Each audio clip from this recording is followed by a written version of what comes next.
Saat ini tanggal 11 Dzulhijjah tahun 1447 Hijriah, setelah melakukan proses lempar jumrah akobah pada tanggal 10 Dzulhijjah lalu, saat ini jutaan jamaah haji dari berbagai negara termasuk ratusan ribu jemaah haji Indonesia melanjutkan proses lempar jumroh tasrik, yakni melempar jumrah Pulau Wusto Aqobah. Petugas BP Arab Saudi menyebut telah menyiagakan lebih dari 600 petugas di area-area yang strategis, mulai dari area pemondokan hingga ke area Jamarot. Hal ini dilakukan untuk memastikan dan menjamin kenyamanan dan juga kenyamanan jamaah haji Indonesia selama fase puncak ibadah haji yang dilakukan di Arafah, Musdalifah, dan Mina. Saya akan berbincang dengan salah satu petugas, dengan Bapak Kepala Pos, Bang Wahyu.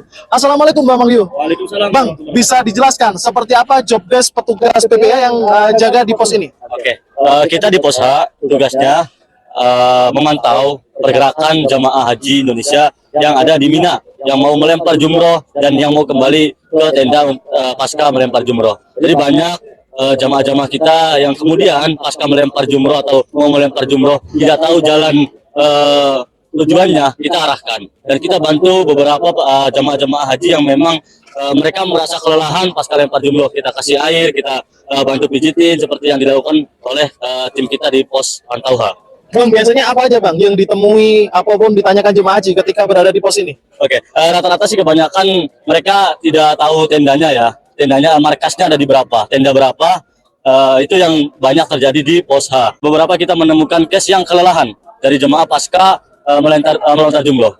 Jika ada jemaah haji yang kelelahan atau kehilangan arah, apa yang dilakukan oleh petugas Bang?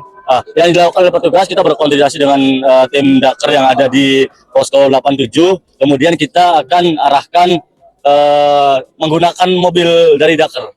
Seperti kalau misalnya kondisinya tidak memungkinkan, seperti hendak mau pingsan atau memang udah tidak memungkinkan untuk jalan lagi jamaah tersebut. Oke, sejauh ini apakah sudah ada Bang jamaah haji yang mengaku kehilangan arah atau terpisah dari rombongan? Banyak sekali Bang. Hari pertama ketika datang pasca melempar jumroh jamaah di Mina, itu mereka banyak sekali yang tidak tahu tendanya, tidak tahu markasnya. Sehingga hari pertama itulah yang kami merasa crowded, kami merasa banyak sekali menemukan jamaah yang tidak tahu jalan ke tendanya. Tantangan bagi petugas seperti apa Bang? Wah, luar biasa ya.